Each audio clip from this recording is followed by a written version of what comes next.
Hi friends, welcome to village farmer official YouTube channel. நம்ம இந்த வீடியோவில் என்ன பார்க்க போறோம்னு பார்த்தீங்களா, இந்த செடியோட பேர் பார்த்தீனியம். இந்த செடியை நாங்கள் எங்கள் ஊரில் கசப்பு பொண்ணுன்னு சொல்லுவோம். நீங்கள் உங்கள் ஊரில் இந்த செடியை எப்படி சொல்லுவீங்கன்னு சொல்லி கமெண்ட் பண்ணுங்க ஃப்ரெண்ட்ஸ்.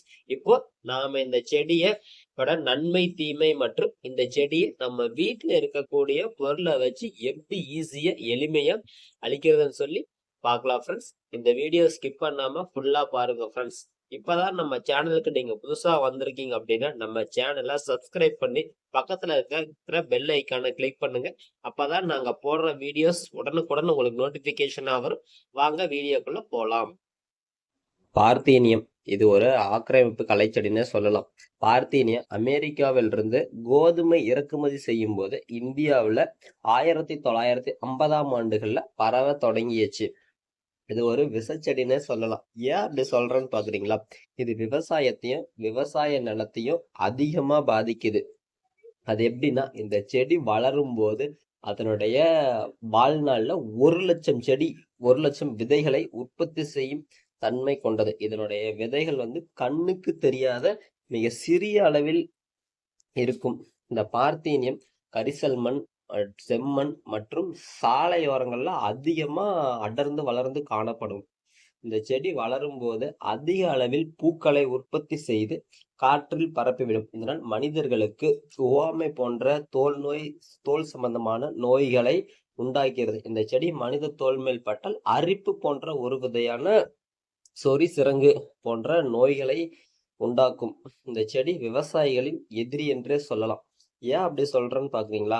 இந்த செடி விவசாய நிலங்கள்ல இருந்தா பயிர் வளர்ச்சியை குறைச்சி பயிரை வளரிடாம பயிர்களுக்கு தேவையான அனைத்து சத்துக்களையும் எடுத்துக்கொண்டு செழித்து வளர்ந்து வளத்தை குறைக்குது. இந்த செடி குறுகிய காலத்துல முளைச்சு 20 to 30 நாட்களுக்குள் பூக்க ஆரம்பிச்சிடும்.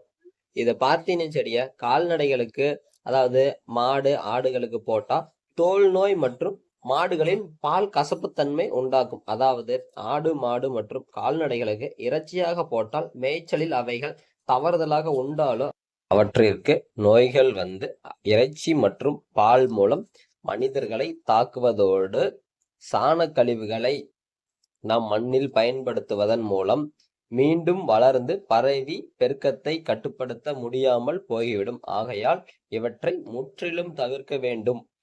சரி ஃப்ரெண்ட்ஸ், இந்த பார்த்தீனியம் செடி தீமைகளை பத்தி இது வரைக்கும் நம்ம பார்த்தோம். இனிமே இந்த பார்த்தீனியம் செடியை நம்ம வீட்டுல இருக்கக்கூடிய 2 பொருளை வச்சு எளிமையா அழிக்கலாம். அது எப்படின்னு சொல்லி பார்க்கலாம். இந்த பார்த்தீனியம் செடியை நம்ம என்னதான் ரசாயன களைக்கொல்லி அடிச்சாலும் இந்த பார்த்தீனியம் செடியை அழிக்கவே முடியாது ஃப்ரெண்ட்ஸ்.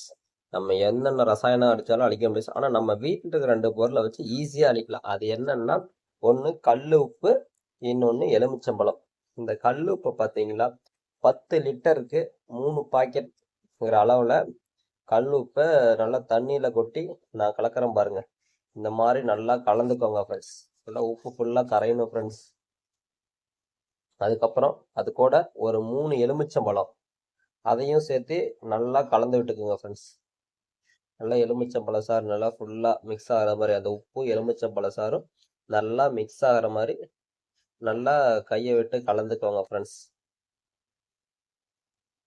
பாருங்க நான் எப்படி எலுமிச்சம்பழம் பிழிஞ்சு வரேன்னு சொல்லிட்டு. இந்த மாதிரி நல்லா எலுமிச்சம்பழ சாறை நல்லா உப்பு கூட கலக்கிற அளவுக்கு புழிஞ்சு விட்டுக்கணும் ஃப்ரெண்ட்ஸ். அப்புறமா உங்கள்கிட்ட என்ன பேட்டரி ஸ்ப்ரேயர் இருந்தாலும் சரி ஃப்ரெண்ட்ஸ், இல்லை எந்த ஸ்ப்ரேயர் இருந்தாலும் சரி ஃப்ரெண்ட்ஸ், அதில் இந்த எலுமிச்சம்பழமும் உப்பும் கலந்த இந்த தண்ணியை சேர்த்து ஊற்றிக்குவாங்க. பாருங்க எப்படி மிக்ஸ் பண்ணுறேன்ட்டு. மிக்ஸ் பண்ணி எங்ககிட்ட பேட்டரி ஸ்ப்ரேயர் இருக்கு ஃப்ரெண்ட்ஸ், அதனால நாங்கள் பேட்டரி ஸ்ப்ரேயரில் அடிக்கிறோம். பாருங்க ஃப்ரெண்ட்ஸ், எங்கள் வயலில் எவ்வளோ பார்த்தீனியம் செடி இருக்கு. நல்லா அந்த பார்த்தீனியம் செடி நல்லா பூ வைக்கிறதுக்கு முன்னாடியே அடிக்கணும் ஃப்ரெண்ட்ஸ். ஆனால் எங்களது பூ வச்சிருச்சு, இருந்தாலும் ஒன்றும் ஆகாது ஃப்ரெண்ட்ஸ், செத்துரும். பூ வைக்காத முன்னாடி அடிச்சா ஃபுல்லாக அழிஞ்சிரும் ஃப்ரெண்ட்ஸ். பூ வச்சதுக்கு அப்புறம் அடிச்சா அப்படின்னா திரும்ப விதை கொட்டி முளைக்கும் ஃப்ரெண்ட்ஸ். இந்த நல்ல செடி மேலே ஃபுல்லாக படுற மாதிரி அடிச்சு விட்டுட்டு அது 3 to 4 நாள்ல ஃபுல்லா காஞ்சி போயிடும். அதுக்கப்புறம் அதை தீ வச்சு கொளுத்தி விட்டுறணும் ஃப்ரெண்ட்ஸ். கொளுத்தி விட்டு அப்படின்னா இந்த பார்த்தீனியம் செடி ஃபுல்லா செத்துரும் ஃப்ரெண்ட்ஸ். நான் ட்ரை பண்ண ஃப்ரெண்ட்ஸ், எங்க வயல்ல நல்லாவே ரிசல்ட் இருந்தது. நீங்களும் ட்ரை பண்ணி பாருங்க ஃப்ரெண்ட்ஸ்.